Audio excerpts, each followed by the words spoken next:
News next top ನ್ಯೂಸ್ಗೆ ಸ್ವಾಗತ. ನಾನು ದರ್ಶನ್ ಶೆಟ್ಟಿ ನಾರ್ಕಳಿ. ಟಾಪ್ ನ್ಯೂಸ್ ನೋಡೋಣ. ಅದಕ್ಕೂ ಮುನ್ನ ಈ ಕ್ಷಣದ ಹೆಡ್ಲೈನ್ಸ್. ನೂತನ ಸಚಿವರಿಗೆ ಖಾತೆ ಹಂಚಿಕೆ ಲೆಕ್ಕಾಚಾರ. ದೆಹಲಿ ತಲುಪಿದ ಸಿಎಂ ಡಿಕೆ ಶಿವಕುಮಾರ್. ಹಿಂದೆ ಮಂತ್ರಿವರಣ್ಯರಿಗೆ ಇಲಾಖೆ ಘೋಷಣೆ.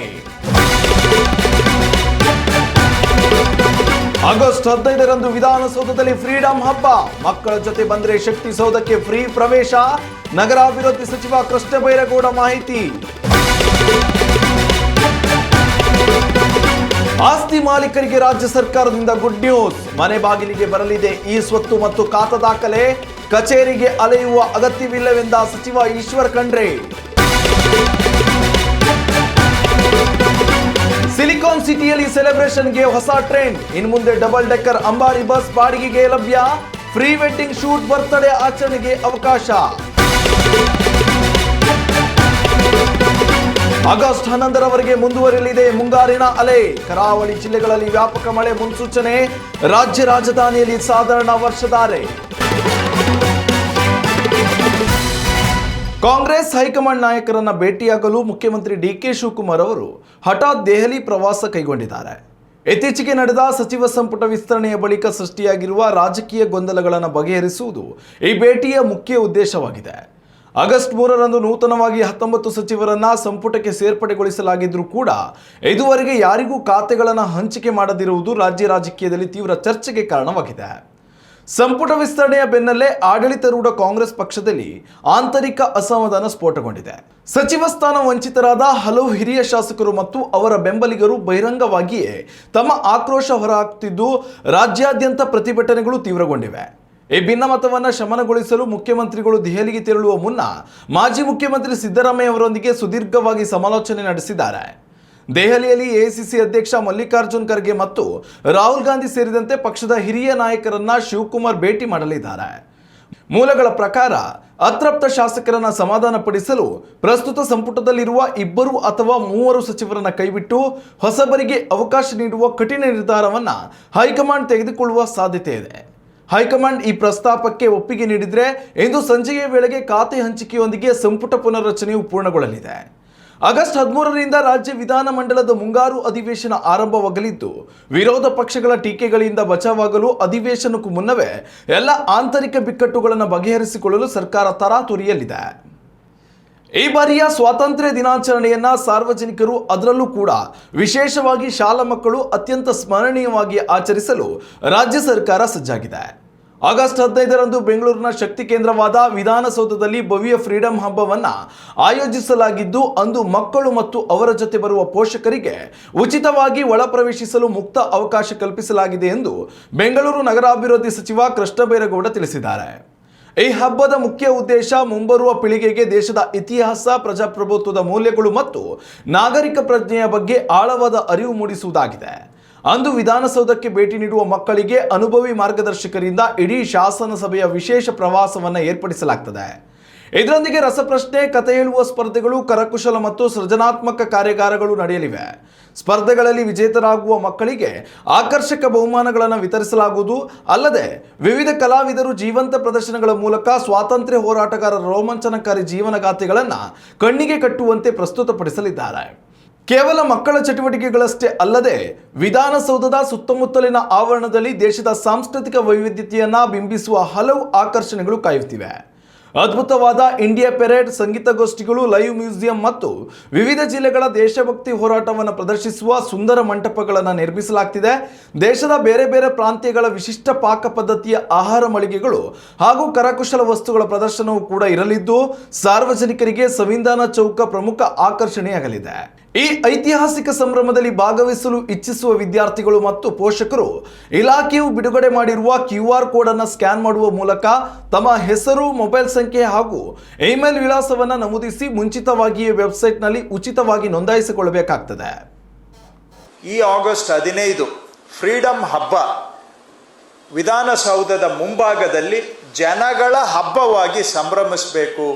ಇದಕ್ಕೆ ಜನಗಳಿಗೆ ಅವಕಾಶವನ್ನು ಮಾಡಿಕೊಡ್ಬೇಕು ಅನ್ನುವಂಥದ್ದು ಇವತ್ತು ನಾನು ಎಲ್ಲ ಅಧಿಕಾರಿಗಳ ಸಭೆ ಮಾಡಿ ಎಲ್ಲ ಇಲಾಖೆಯವರನ್ನ ಒಂದುಗೂಡಿಸ್ಕೊಂಡು ನಾವಿವತ್ತು ತೀರ್ಮಾನವನ್ನು ಮಾಡಿದ್ದೇವೆ.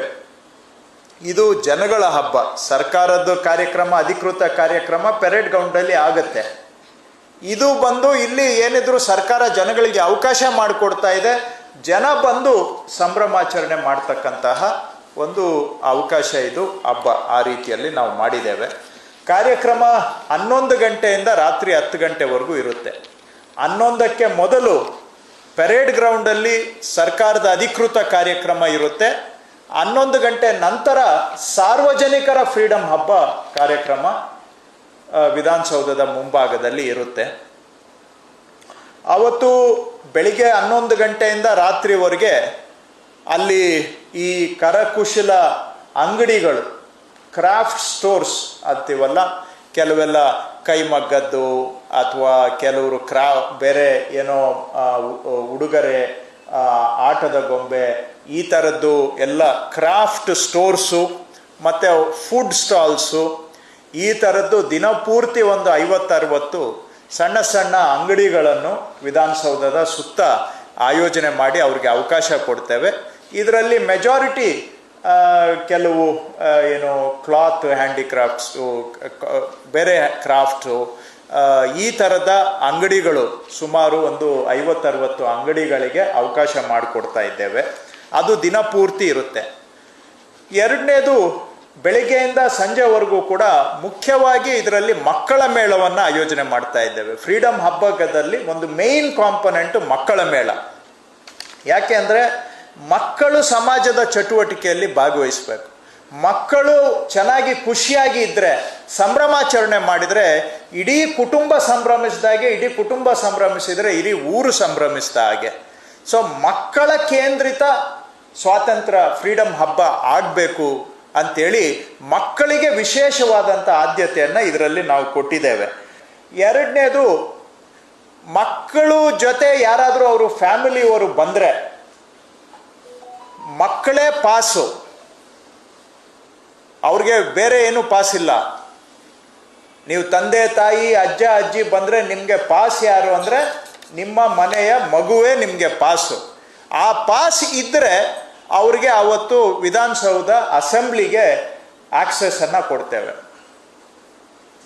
ವಿಧಾನಸೌಧ ಗ್ಯಾಲರಿಯಲ್ಲಿ ಮುಕ್ತವಾಗಿ ಅವ್ರಿಗೆ ಅವಕಾಶ, ಸಪ್ರೇಟ್ ಪಾಸ್ ಬೇಕಾಗಿಲ್ಲ. ನಿಮ್ಮ ಕುಟುಂಬಕ್ಕೆ ನಿಮ್ಮ ಮಗುನೇ ಪಾಸ್.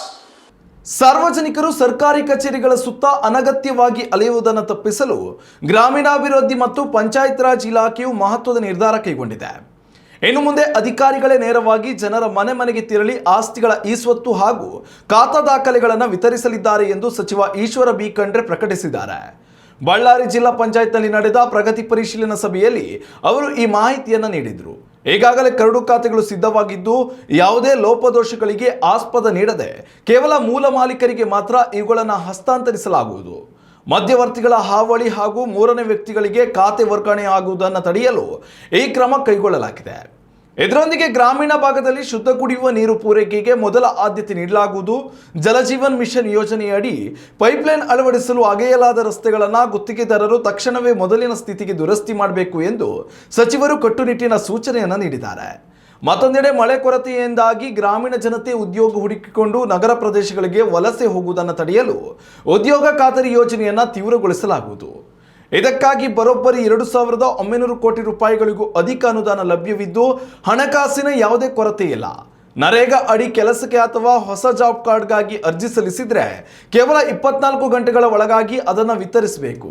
ಒಂದು ವೇಳೆ ಹಳ್ಳಿಗಳಿಂದ ಜನರು ಕೆಲಸ ಸಿಗದೆ ವಲಸೆ ಹೋದರೆ ಅದಕ್ಕೆ ಆಯಾ ಭಾಗದ ಇಒ ಮತ್ತು ಪಿಡಿಒ ಅಧಿಕಾರಿಗಳನ್ನೇ ನೇರ ಜವಾಬ್ದಾರನಾಗಿ ಮಾಡಿ ಕಠಿಣ ಶಿಸ್ತು ಕ್ರಮ ಜರುಗಿಸಲಾಗುವುದು ಎಂದು ಸಚಿವರು ಎಚ್ಚರಿಕೆಯನ್ನು ನೀಡಿದ್ದಾರೆ.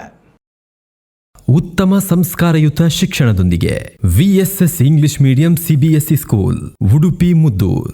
ನರ್ಸರಿಯಿಂದ 10ನೇ ತರಗತಿವರೆಗೆ ಶಿಕ್ಷಣದ ಜೊತೆಗೆ 5ರಿಂದ 10ನೇ ತರಗತಿವರೆಗಿನ ವಿದ್ಯಾರ್ಥಿನಿಯರಿಗೆ ಉತ್ತಮ ಹಾಸ್ಟೆಲ್ ಸೌಲಭ್ಯವೂ ಇದೆ. ನಿಮ್ಮ ಮಕ್ಕಳ ಪ್ರವೇಶಾತಿಗಾಗಿ ಈ ಸಂಖ್ಯೆಗೆ ಕರೆ ಮಾಡಿ. ಸಿಲಿಕಾನ್ ಸಿಟಿಯ ಯುವ ಪೀಳಿಗೆ ಹಾಗೂ ಪ್ರವಾಸಿಗರಿಗೆ ಕರ್ನಾಟಕ ರಾಜ್ಯ ಪ್ರವಾಸೋದ್ಯಮ ಅಭಿವೃದ್ಧಿ ನಿಗಮ ಭರ್ಜರಿ ಕೊಡುಗೆಯೊಂದನ್ನು ನೀಡಿದೆ. ಬೆಂಗಳೂರಿನ ಪ್ರಮುಖ ಆಕರ್ಷಣೆಯಾಗಿರುವ ಓಪನ್ ರೂಫ್ ಡಬಲ್ ಡೆಕ್ಕರ್ ಅಂಬಾರಿ ಬಸ್ಸುಗಳನ್ನು ಈಗ ಪ್ರೀ ವೆಡ್ಡಿಂಗ್ ಫೋಟೋಶೂಟ್, ಜನ್ಮದಿನದ ಆಚರಣೆ ಹಾಗೂ ಕಾರ್ಪೊರೇಟ್ ಕಾರ್ಯಕ್ರಮಗಳಿಗಾಗಿ ಸಾರ್ವಜನಿಕರು ಬಾಡಿಗೆಗೆ ಪಡೆಯಬಹುದಾಗಿದೆ.